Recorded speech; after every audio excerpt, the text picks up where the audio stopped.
Hello बच्चों, नमस्कार। मैं इंदु गोस्वामी आपके YouTube चैनल पे हिंदी वाली मैम पे आपका स्वागत करती हूँ। बच्चों, जैसा कि हम लोगों ने कल पढ़ा हुआ था कि सर्वनाम सर्वनाम पढ़ा था बच्चों। सर्वनाम कितने होते हैं, सर्वनाम प्रकार कितने होते हैं, और जो 11 सर्वनाम आपको मैंने बताया था वो किस प्रकार से बटे हुए हैं, मैंने उसको भी आपको बताया था। और शायद आपकी प्रश्नवाचक चिन्ह प्रश्नवाचक जो आपका संज्ञा बचा हुआ था वो साइड इस साइड आने के कारण आपका दिखाई नहीं दे रहा था, जिसकी वजह से आज हम फिर उसको लिख देंगे बोर्ड पे और एक बार फिर आपको बता देंगे प्रश्नवाचक चिन्ह संज्ञा। बच्चों, आज हम पढ़ेंगे एक एक सभी जो भेद हैं उसके एक एक करके उनके सभी के परिभाषा एवं उदाहरण देखेंगे। तो बच्चों, आप जल्दी जल्दी अपने दोस्तों में या फिर उन बच्चों को जिनको आप नहीं भी जानते हैं या जानते हैं और वो बच्चे पढ़ने वाले हैं तो आप उनको शेयर कर दीजिए पहले। उसके बाद आज जो लोग नए जुड़े हैं वो चैनल को सब्सक्राइब एंड बेल आइकन को प्रेस कर लीजिए ताकि जब मैं पढ़ाऊं तो आपके पास वो वीडियो पहुंच जाए। बच्चों, आज हम चलते हैं अपनी सर्वनाम की आगे की कक्षा में। आगे की कक्षा में बच्चों हम आज पढ़ेंगे, पहले तो हम आपको जो मैंने बताया अभी कि प्रश्नवाचक सर्वनाम, आपके बहुत से बच्चे ने बताया कि मैम प्रश्नवाचक सर्वनाम वो उधर छूट गया था। तो बच्चों, हम प्रश्नवाचक सर्वनाम को एक बार फिर से देख लिया करेंगे। आइए देखते हैं।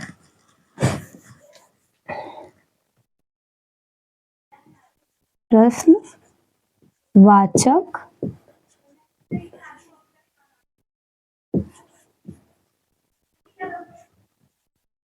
सर्वनाम, प्रश्नवाचक सर्वनाम।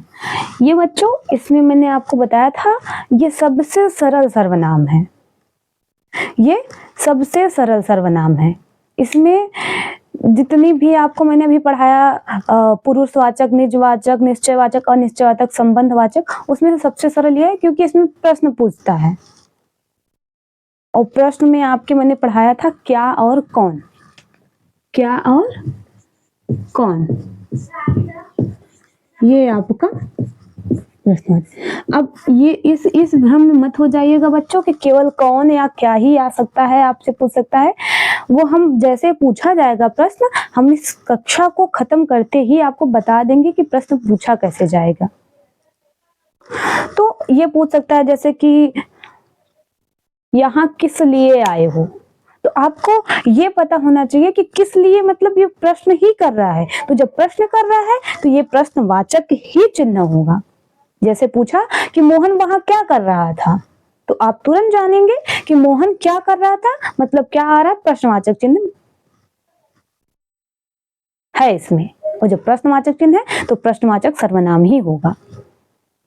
आइए बच्चों, अब हम आगे चलते हैं, आपको एक एक करके उसकी परिभाषा और उनके उदाहरण देखते हैं। जैसे पहला है पुरुषवाचक। पहला सर्वनाम कौन सा है? पुरुषवाचक। पुरुषवाचक सर्वनाम, पुरुषवाचक सर्वनाम। अब बच्चों, इसमें हम देखेंगे पुरुषवाचक सर्वनाम क्या होते हैं। देखिए बच्चों, जब वक्ता, पाठक, श्रोता, जब वक्ता, पाठक, श्रोता अपने लिए तथा दूसरे के लिए तथा दूसरे के लिए तथा दूसरे के लिए एवं अन्य के लिए, अन्य के लिए, अन्य के लिए बात करे तो वहां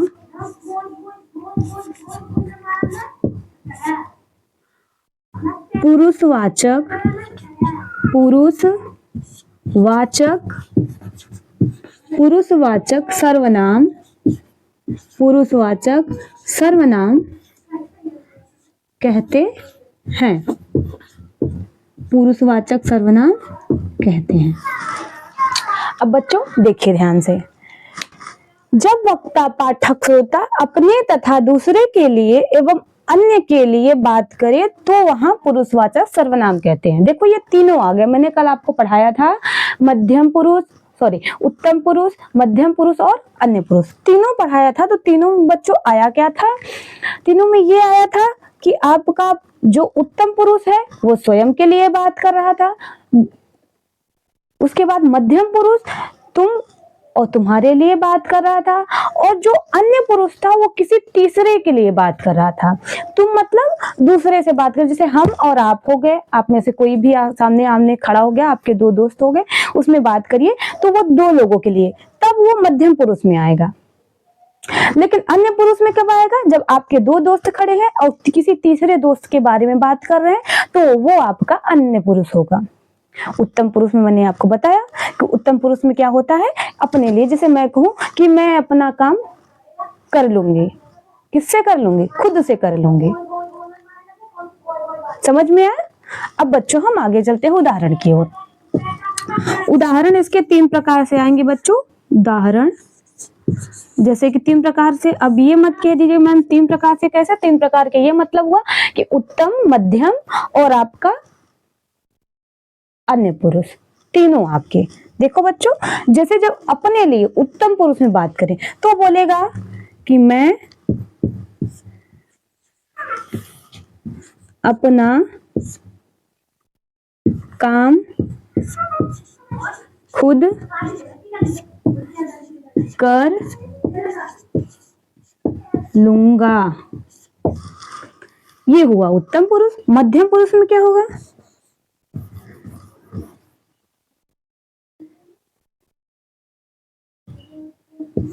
तुम कब घर जाओगे? तुम कब घर जाओगे? अब ये मत कह लीजिएगा कि मैम यहाँ पे प्रश्नवाचक चिन्ह है।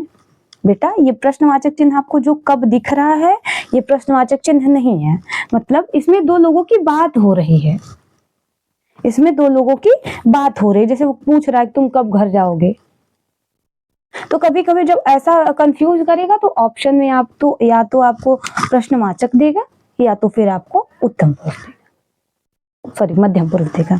आगे देखिए, अब बच्चों हम आते हैं अन्य पुरुष में। हम कहेंगे वे सब भी घूमने गए थे। वे सब भी घूमने गए थे, गए थे। अब बच्चों हुआ ये अन्य पुरुष। अब इसकी जगह पे अगर आपको कंफ्यूजन हो उत्तम पुरुष में कि मैं अपना काम खुद कर लूंगा और निजवाचक में, तो यहाँ पे आप लिख सकते हैं मैं पढ़ रहा हूं, या मैं जा रहा हूं, मैं खेल रहा हूं, अपने लिए। निजवाचक में जो मैंने अभी लिखा था वो आप निजवाचक में लिख सकते थे। अब बच्चों देखिए, ये हुआ हमारा पुरुषवाचक सर्वनाम। ये बच्चों क्या हुआ हमारा पुरुषवाचक सर्वनाम। जब वक्ता, पाठक, श्रोता अपने लिए तथा दूसरे के लिए तथा अन्य तीसरे के लिए बात करे तब वो पुरुषवाचक सर्वनाम होता है। मैं पढ़ रहा हूं, ये आपका मैं पढ़ रहा हूं, मैं खा रहा हूं, मैं जा रहा हूं, ये हमारा हो जाएगा उत्तम पुरुष में। तुम कब घर जाओगे, हम तुम साथ में अच्छे लगते हैं, हम तुम खेलने चलेंगे, हम तुम पढ़ने चलेंगे, हम दोनों अच्छे हैं, ये हमारा उत्तम पुरुष हो जाएगा, मध्यम पुरुष हो जाएगा। और वे सब भी घूमने गए थे, ये हमारा अन्य पुरुष हो जाएगा। ठीक है बच्चों, अब हम आगे चलते हैं और आगे हम पढ़ेंगे बच्चों निजवाचक सर्वनाम। यही में जो था आपका थोड़ा लंबा था, बाकी सब आपका सरल है। निजवाचक सर्वनाम बच्चों हम इसको मिटा सकते हैं, क्योंकि आपको फिर नीचे लिखेंगे तो दिक्कत होगा देखने में बच्चों। इसको आप रोक के वीडियो को आप जूम करके लिख लीजिएगा अपनी फेयर कॉपी में, उसके बाद आगे बढ़िएगा। ठीक है बच्चों, अब हम आगे बढ़ते हैं।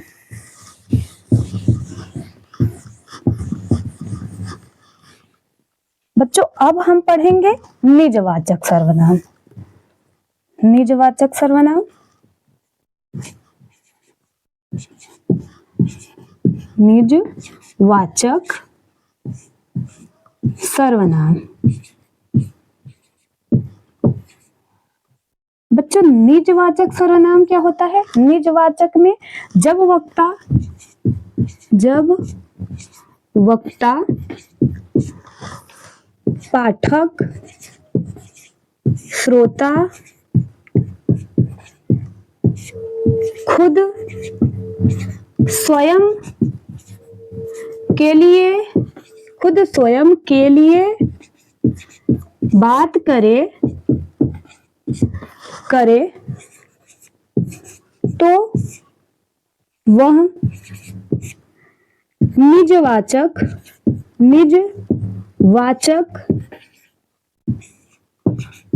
सर्वनाम कहलाता है। निजवाचक सर्वनाम कहलाता है। बच्चों निजवाचक सर्वनाम में अब क्या है? निजवाचक सर्वनाम का उदाहरण देखो क्या होता है। उदाहरण क्या होता है? जैसे मैं अपने कपड़े स्वयं धुल लूंगा। मैं अपने कपड़े स्वयं धुल लूंगा। अब देखिए बच्चों, जब वक्ता पाठक श्रोता, निज मतलब ये जान लीजिए, निज का मतलब होता है अपना, खुद का। जब खुद का हुआ तो निजवाचक सर्वनाम जब वक्ता पाठक श्रोता मतलब जब पढ़ने वाला, लिखने वाला, सुनने वाला, आपके सभी लोग खुद के लिए बात करें, उसमें लगे कि ये खुद के लिए बात किया गया है, तब आपका बच्चों वहां पे होगा क्या? निजवाचक सर्वनाम। हम उम्मीद करते हैं बच्चों आपको साफ दिखाई दे रहा होगा और आपको समझ में आ रहा होगा। अगर ना समझ में आए बच्चों तो आप कृपया करके आप कमेंट में हमें बताइए कि मैम यहाँ नहीं समझ में, हम जरूर आपको बताने की पूरी कोशिश करेंगे। अब बच्चों हम आगे चलेंगे। आपका निश्चयवाचक सर्वनाम। निश्चयवाचक सर्वनाम।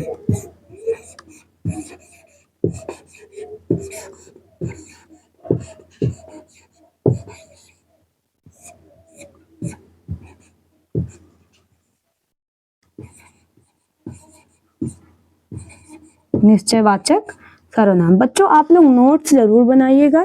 ये 2 हो गया, ये तीसरा आप पढ़ रहे हैं। अब निश्चयवाचक सर्वनाम में क्या है बच्चों? जब वक्ता पाठक मत लिखिए जहां निश्चितता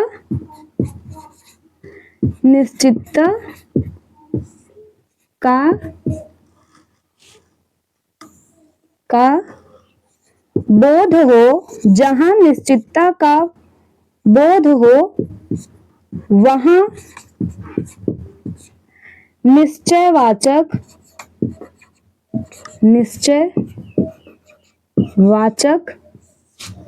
सर्वनाम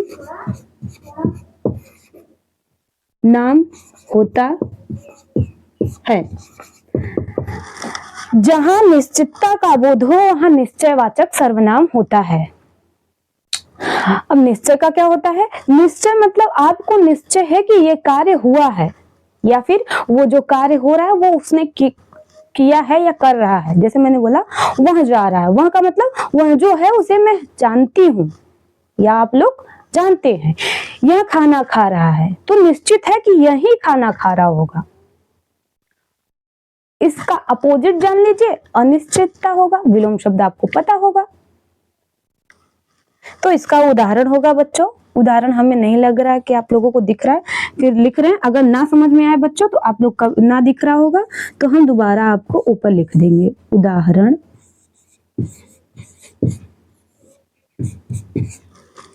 यह खाना खा रहा है। ये हुआ हमारा बच्चों सर्वनाम। अब इसके आगे बच्चों हम कल पढ़ेंगे। हमने आज 3 प्रकार के उनके सर्वनाम के प्रकार के हमने परिभाषा भी जाना, उनके उदाहरण भी देख लिया। आप और भी अपने से उदाहरण बनाइए। देखिए, जैसे कि यह खाना खा रहा है, वह जा रहा है, वह सोता है, वह उठता है, यह यहाँ पर अच्छी किताबें मिलती है। यहाँ पर मतलब यहाँ पर हमें पता है कि यहाँ पर मिलती हैं, और वहां पे हमारी बुक्स रखी हैं। हम ऐसे कर सकते हैं बच्चों। तो अब हम इसके आगे